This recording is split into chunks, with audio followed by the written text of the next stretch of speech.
गैया चरावे गए हो, और वो सबको लग कहती मेरी खिड़की पे खड़ो है। सब उसको पागल कहते हैं, हंस जाते हैं वहां से, अरे तू ऐसी है, 24 घंटा वही को चिंतन करे या हमारे तो वही सब जगह दिखाई देवे। लेकिन वो जाकर के जब स्पर्श करती है तो उसको स्पर्श भी होते हैं, ठाकुर जी हंस भी जाते हैं।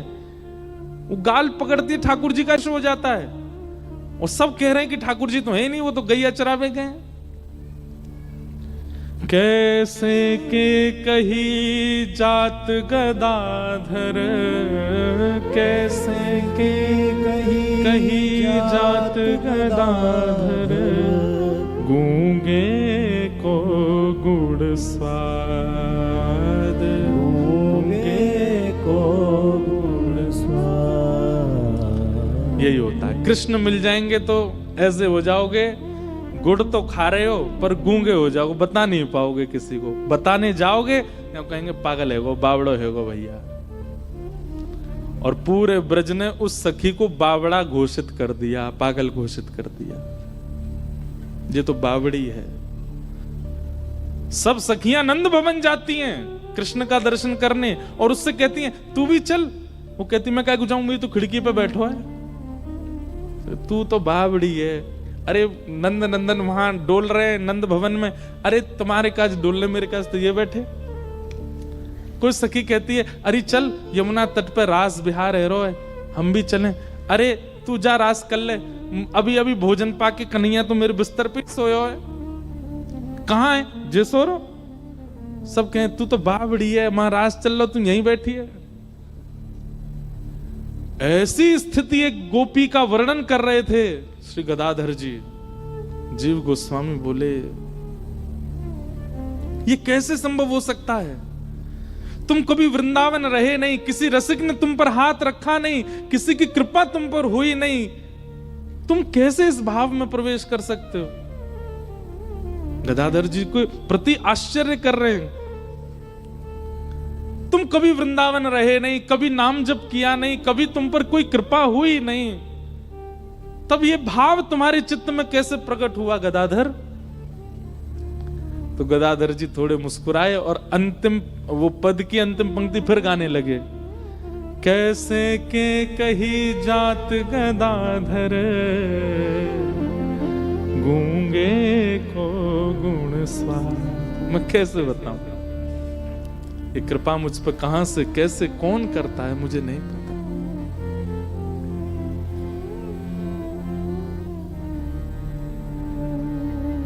समझ गए जीव गोस्वामी। आचार्य कृपा करते हैं तब वृंदावन का यश प्रकट होता है,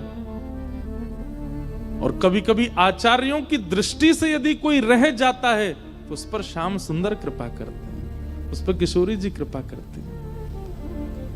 गदाधर आचार्य दृष्टि का कृपा पात्र अब बन रहा है, पर इस पर तो ठाकुर जी की दृष्टि पहले से है, तभी ये भाव इसके चित्त में प्रकट हो रहे हैं।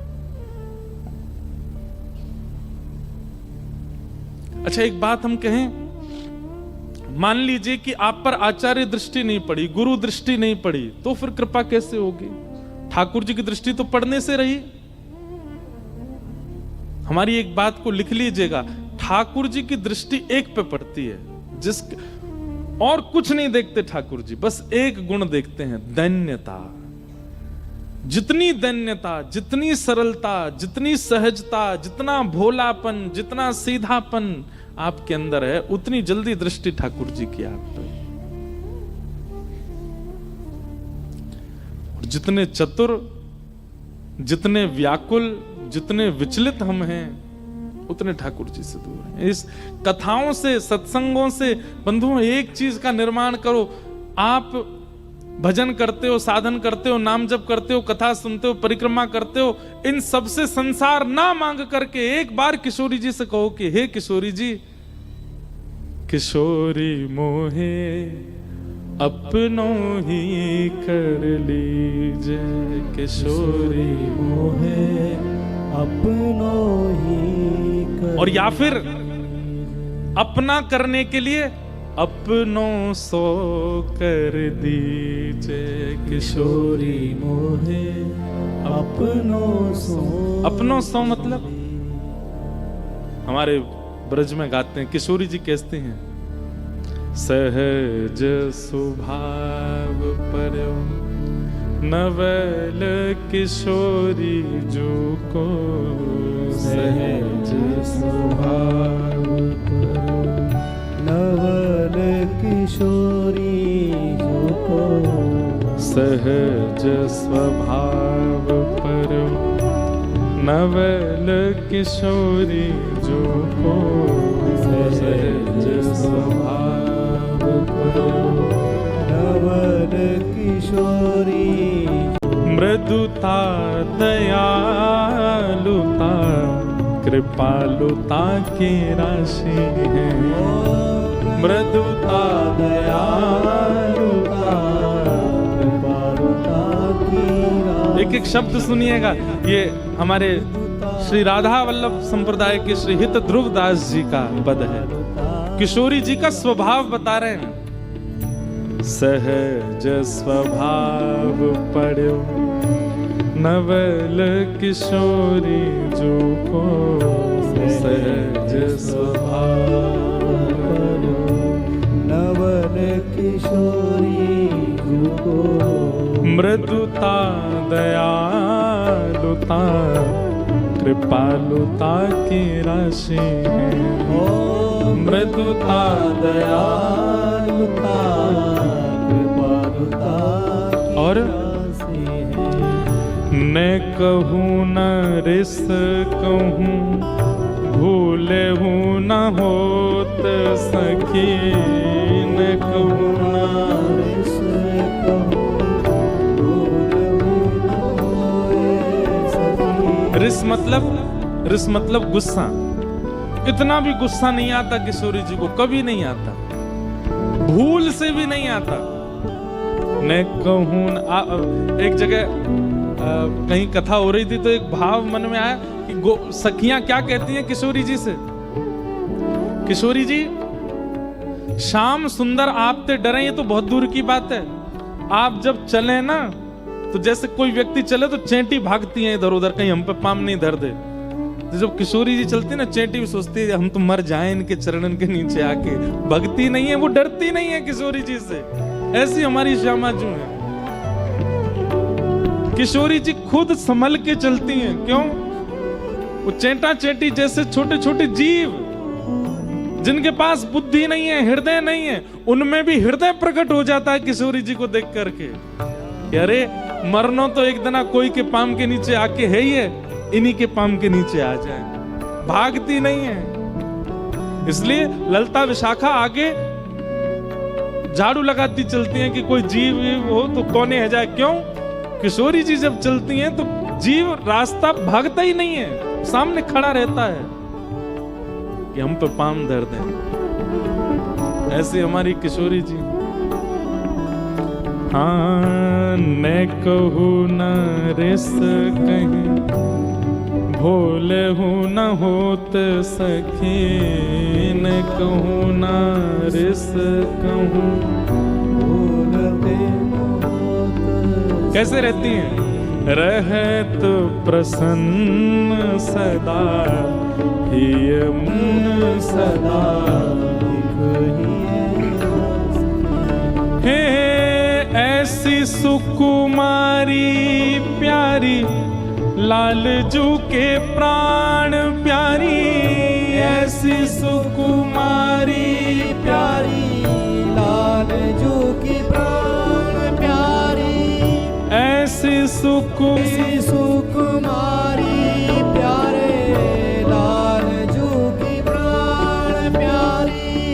धन्य धन्य धन्य ते जिनके उपासी हैं, धन्य धन्य धन्य ते जिनके उपासी हैं। हे हित ध्रुव और सुख जहाँ लगी देखियत, हित ध्रुव और सुख सुनियत जहाँ लगी, सब दुख पासी है, जहाँ लगी सब दुख पास है, सहज स्वभाव पर नवल किशोरी जो को, सहज स्वभाव पर नवल किशोरी जो को, मृदुता दयालुता कृपालुता की राशि, मृदुता दयालुता कृपालुता की राशि है। ऐसे हमारी किशोरी जी, ऐसे बन जाओ तब ठाकुर जी की, तब बिना आचार्य के कृपा हो। आचार्य क्या करते हैं? आचार्य कृपा करेंगे, दीक्षा प्रदान करेंगे, दिशा प्रदान करेंगे और फिर योग्य बनाएंगे कि ठाकुर जी की दृष्टि पड़े। लेकिन अगर कोई पहले से ही इतना सरल सहज और मृदुभाषी हो जाए तो आचार्य एक नियम क्या है, आचार्य के पास जाओ तो आचार्य पकड़ के ठाकुर जी के सन्मुख रखेंगे। लेकिन आप पहले ही सहज हो गए, सरल हो गए, निर्मल हो गए तो ठाकुर जी पहले ही मिल जाएंगे और ठाकुर जी पकड़ के फिर आचार्य के पास ले जाएंगे। ये तुम्हारे आचार्य हैं, इनसे मिलो। और आज गदाधर जी के साथ वही हुआ। गदाधर जी इतने उनको आचार्य ने खुद बुलाया है और वृंदावन आकर के श्री जीव गोस्वामी का दर्शन हुआ। जीव गोस्वामी बोले तुम सामान्य नहीं हो, तुम्हारे भाव बताते हैं कि तुम सामान्य नहीं हो, तुम पर हमारी किशोरी जी बड़ी भोली है। मुझे तो बार बार फिर कोई ना कोई कथा याद आ जाए। एक सूरदास जी का पद है, एक लीला सुनो। एक दिन कौतुक हुआ, सब सखियां बोली हे श्यामाजू, श्याम सुंदर आपसे बहुत प्रेम करते हैं। किशोरी जी बोली वो तो बहुत ही प्रेम करते हैं, इतना प्रेम करते हैं, इतना प्रेम करते हैं, मैं कहा बताऊं। सब लोग इधर देखो, बहुत ध्यान से सुनना। लेकिन ये सखियां जो है ना, ये पूरे दिन ठाकुर जी को छेड़ती रहती हैं, इनके पास और कोई काम नहीं है। किशोरी जी इनको मना करते हैं, अरे मत करो ऐसे, बेचारे भोले हैं। बोले तुम्हें ना पता, भोले से दिखे, पेट में 1.5 हाथ की दाढ़ी है इनके, हम सब जाने हैं।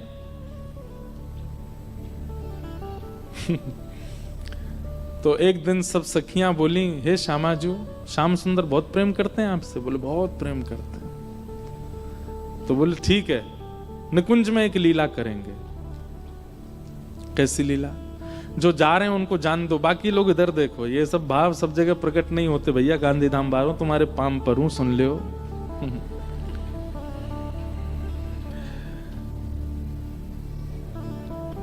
तो ललता विशाखा आदि इन सब ने एक योजना बनाई। बोले आज एक काम करेंगे। बोले क्या? किशोरी जी जितनी सुंदर है ना, उतनी ही सुंदर सारी सखियां हैं। वो तो श्रृंगार किशोरी जी का विशेष होता है, इसलिए पता चलता है कि ये ललता जी, ये विशाखा जी, ये ऐसे सब। अगर एक सा पोशाक और एक सी श्रृंगार सब धारण कर लें तो कोई पहचान नहीं पाएगा कि इनमें किशोरी जी कौन है। तो आज ललता विशाखा ने एक लीला करी। एक सी पोशाक, एक से कुंडल, एक सी नथबेसर, एक से गले के हार, एक से सिर को क्या बोलते हैं, उसको क्या बोलते हैं? अरे बताओ न, कहा बोले मत हैं? टीका, बाजूबंद, पाम के नूपुर, जो भी होते हैं। हमारे लाल जी पहनते नहीं ना, इसलिए हमको नहीं पता। श्री जी पहनती हैं। तो एक जैसा श्रृंगार। किशोरी जी बोली आज कहाँ कौतुक करो। बोले आप तो चुप रहो बिल्कुल। आज एक जैसा श्रृंगार होगा, एक जैसी माला, एक जैसे कुंडल, एक जैसे काजल, एक जैसी लालिमा, एक जैसो सब कछु। और आज श्याम सुंदर कुंज में आएंगे तब हम उनसे पूछेंगे बताओ हम में से राधा रानी कौन है। किशोरी अरे ऐसे मत करो, बेचारे बड़े भोले हैं, एक से सब देखेंगे पहचान नहीं पाएंगे, और नहीं पहचान पाएंगे तो मुंह को कष्ट होएगा। तो सखियां बोली आप भी जानती तो होगी वो पहचान नहीं पाएंगे। नहीं नहीं, अब वो तो मुझे पता है कि वो पहचान तो जाएंगे, लेकिन कहीं तुम सबरी बड़ी उद्यमी हो, कहीं ऐसा श्रृंगार कर लियो, कहीं कोई और पे दृष्टि चली गई और फिर मुझे बड़ो श्रम है जाएगो। ललिता विशाखा बोली श्रम ना होगो, बल्कि स्पष्ट है जाएगी बात। ये जो आपके मन में इतना भ्रम है ना कि श्याम सुंदर बहुत प्रेम करें, अरे भाई प्रेम करें तो पहचान जाएंगे। किशोरी जी बोले अब तुम्हारी जैसी राजी हो तुम करो। सब ने एक जैसा श्रृंगार किया। महाराज श्याम सुंदर की तो कहा चले, ललिता विशाखा नहीं पहचान पा रही है कि सबन में राधा रानी कौन सी है। इंदु लेखा के पास गई और जाके बोली हे श्यामाजू, अरे मैं श्यामाजू नहीं, मैं इंदु हूं। वो श्यामा जी कौन से, फिर वो हाथ खड़ो करने को मैं हूं यहाँ पे, यहाँ आओ। ऐसी सबरी एक सी बन गई कि आपस में नहीं पहचान पा रही है किशोरी जी कौन सी है। आज सबरी सखी बड़ी प्रसन्न, बोले आज श्याम सुंदर को पता चलेगी, ये बहुत अपनो प्रेम प्रेम बता में। किशोरी जी के पास जाकर के सब सखी बोले तुम्हारे हाथ जोड़े, तुम्हारे पाम, और तुम्हें हम सबकी सौगंध है। बोले कहा आप कुछ ना कुछ ऐसा करोगी कि उनको पता चल जाएगा कि आप किशोरी जी हो, इसलिए आपसे हमारी प्रार्थना है आप अपने मन से कुछ भी नहीं करोगी। और सबसे आगे विशाखा जी खड़ी हो गई, मैं जैसे करूंगी मुंह देखती नहीं हूं, मैं जहां देखूं वहीं देखना है, मैं जैसे बोलूं वैसे बोलना है, मैं जब बैठूं वैसे बैठना है, मैं जब चलूं तब चलना है, मैं जो करूं वही करना है आपको। इतनी भोली हैं श्री जी, इतनी सीधी हैं, ठीक है कर लूंगी। प्रसन्न भी हैं सारी गोपियां, लेकिन चिंता भी हो रही है मन में कि कहीं श्याम सुंदर पहचान नहीं जाए कि कौन सी है किशोरी जी। आहा, शाम की बेला हुई, ठाकुर जी बढ़िया सुंदर कटकाचनी पहन करके, मुकुट धारण करके, सुंदर श्रृंगार गलमाला पहन करके और कानन में बढ़िया मकराकृत कुंडल धारण करके वंशी बजाते भय निकुंज में जैसे ही आए। निकुंज में प्रवेश करके जैसे नेत्र खोल करके देखे, आज तो भैया 9 राधा रानी खड़ी हैं सामने, अष्ट सखी और किशोरी जी।